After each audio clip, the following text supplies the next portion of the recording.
undying hope is raising up a generation of leaders to transform the future of South Sudan, in keeping the hope alive, a vision for South Sudan and beyond, to make the world a better place. These visions from God to my brother, given many years ago in South Sudan. Let's keep it alive. Undying hope is standing for leadership. Whoa, whoa. Standing for love and unity, standing for education, standing for peace.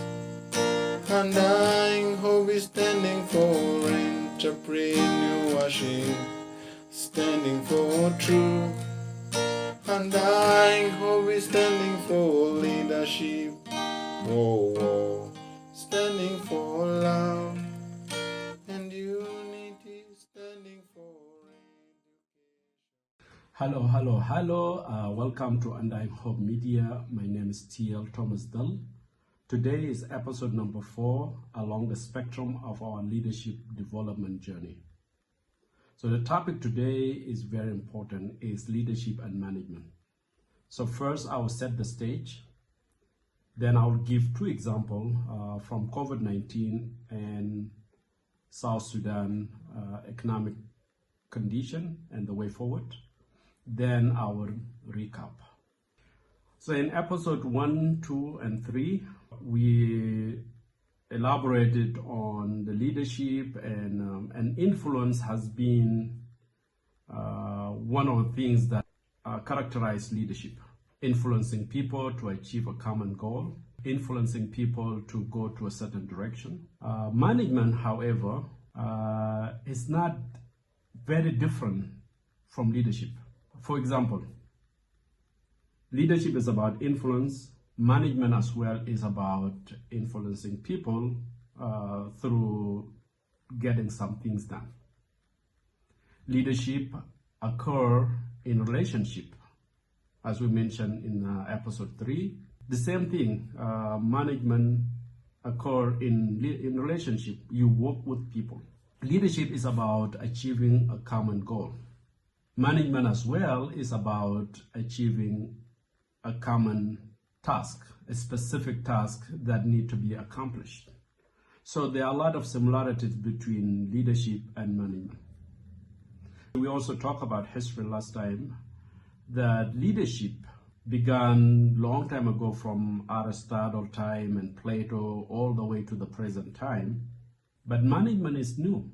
It started in really what Peter Northouse mentioned is 1916, and it could be before that, by Foyle. And Foyle identified 5 functions. Why do we need management?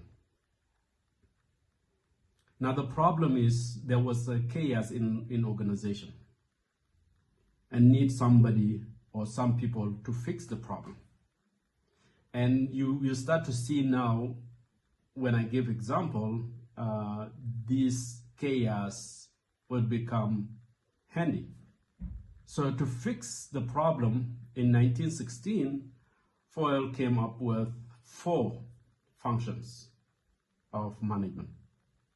1 is planning.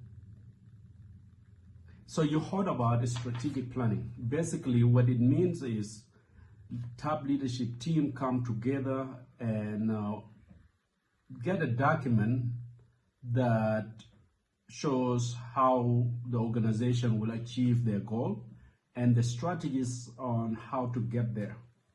The same thing happened with countries, the same thing happened with companies. So planning there, who implement the strategic plan are managers. So their role is very important to keep organization in check and progressing and also achieving the goal. The second is organizing.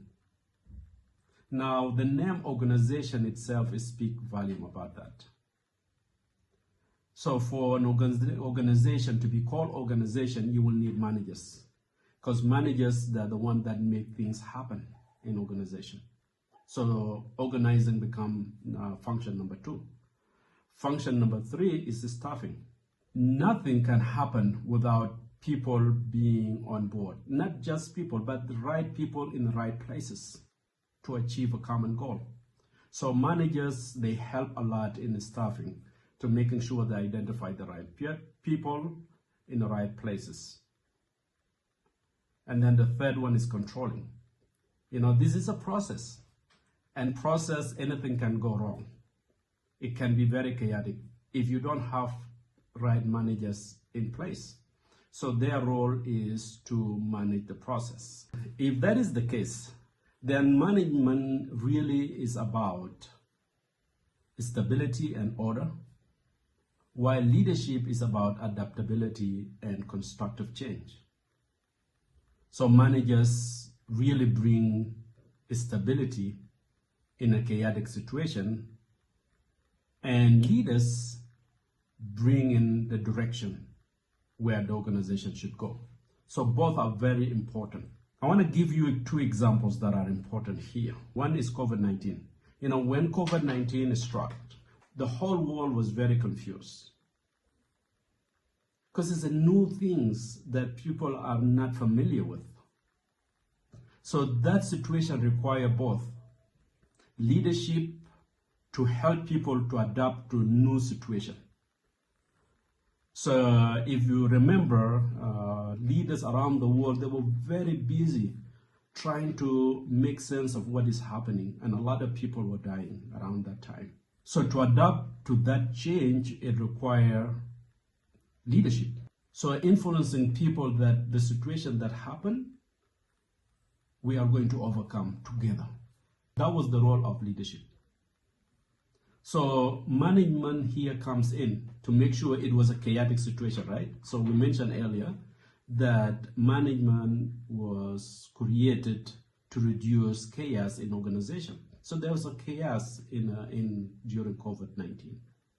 So managers now, they are very important here in making sure that there's a plan in place and making sure there's everything is organized to overcome this situation, so that it doesn't spill over. That situation requires the right people in the right places, so the process of overcoming the situation is in place. And also it needs to be controlled. The situation needs to be controlled. So management here become very important because of working together, leaders and managers. Countries and the whole world were able to go through COVID-19, and now we are in post-COVID-19. So it is a new normal. Without leadership and without management, we would not have gotten to this place. So it takes leaders and managers to work together to make things happen. Now, in South Sudan, we have similar problems that need leadership and management. When South Sudan seceded from Northern Sudan, the country came in with lots of money from oil revenue, from donations, and prosperity was very clear. If you go to South Sudan, you see everybody is happy. Most people have money that time. But we miss one thing. And I remember writing an article titled "The Danger of Materialism." So arrogance and love for material become a big issue. And I knew back then that we have a problem here. There's a problem that if it's not fixed right away, we are going to pay very high costs down the road. And that's exactly what happened. We have 2 wars in between. all the resources and money that were there dried up. And today, as we speak, South Sudan is really in a difficult economic situation. We have civil servants that have not been paid for a couple of months. And everybody now is working around the clock to solve a problem that could have been solved back then. Now it is not too late. There's a hope. But the problem is here. The South Sudan has to have great leaders in place, people that are visionaries, that can envision the future where we see South Sudan in 5 years, 10 years, 15 years, 20 years from now. We also need leaders that will help people to adapt to the new reality. Things have changed. It's the role of leaders, just like the example of COVID-19, to make sure that we are constantly communicating with the people to know where we are and where we're headed. Now, it's also not going to be a quick fix problem. Nobody will solve it overnight, no matter how smart that person is, no matter how gifted that person is. He or she will not be able to fix it. It's going to take time, and we have to accept this. And with that time, it's not trying to solve a problem from the fruits, but go back to the roots. How did we get here? And that's where we need to start. And we need to give ourselves some time and be patient in the process of solving this problem. Now, we also need managers, right managers in the right place to help South Sudan in this difficult situation. With the fourth thing that we mentioned, we need people really to have every institution, every ministry has to have a strategic plan. An undersecretary has to have some management skills and competency. And ministers have to be visionaries to see the future. And then the team work together to build a strategic plan for every ministry, for every institution. Now, they have to have an organized way of really getting the document that is produced to achieve at least most of the things that are in that document. Now, staffing becomes very important here to solve a problem where we are already in a hole. And to solve it, you need right managers in place.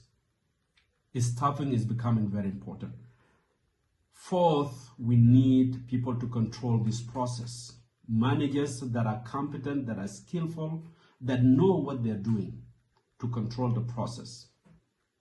And knowing that it will not happen overnight. You will need a reform. You will need about just, okay, servers, they will be paid. Teachers will be paid. It's not going to solve that. What is going to solve it is really going back to the drawing board and knowing how we get here. So having a short-term plan on solving issues that we are confronted with, and then have a long-term range, a long-term plan. How would we get out of this hole that we are in? Then South Sudan can achieve its objective of coming out of this situation. And to do that, you will need peace and stability. Without peace and stability, all these things will not make sense. They will not happen. So all leaders need to come together and say, you know, we need peace and stability in the country, and then other things will come in. So if that can happen, then South Sudan would come out of this situation. There is hope. there's hope to come out of this situation. But there has to be political will and the right people in the right places. And we have to have a short-term plan and a long-term plan. And you need right leaders and right managers. If you go to an organization that are more leaders, visionaries, that organization will end with all imagination, pictures in the mind, but they're not going anywhere. If you go to organizations that are more managers without leaders or visionaries, you have all the tools in place, but they're not going anywhere as well. If organization or a group or a country is working on staffing, organizing, planning, controlling the process, then all leaders are managers in that situation. And if they are working in casting the future where the country or where organization is going, then everybody that involved there are leaders. So you can see now the relationship between leaders and managers are not far apart. They are interconnected and they are interlinked. So you will need for organization, for company, for country to succeed, to develop, to prosper, you will need leaders and managers. To recap, I define a little bit leadership. I also talk about how leadership and management are similar. I gave example of COVID-19 and also situation in South Sudan and how to come out of that. And looking forward to the next episode. Episode number 5 is on leadership and cohesion. And I hope you tune in. And I hope you learn something from this episode, the importance of leadership and management, that it will help you to grow and also help you to help others to learn from you. Don't be reservoir. Help others as well. If we work together, we can accomplish great things. Until next time, take care of yourself and each other. Thank you. Undying hope is raising up a generation of leaders to transform the future of South Sudan, in keeping the hope alive, a vision for South Sudan and beyond, to make the world a better place. These visions from God to my brother, given many years ago in South Sudan. Let's keep it alive. Undying hope is standing for leadership. Whoa, whoa. Standing for love and unity, standing for education, standing for peace. Undying hope is standing for entrepreneurship, standing for truth. Undying hope is standing for leadership. Whoa, whoa. Standing for love.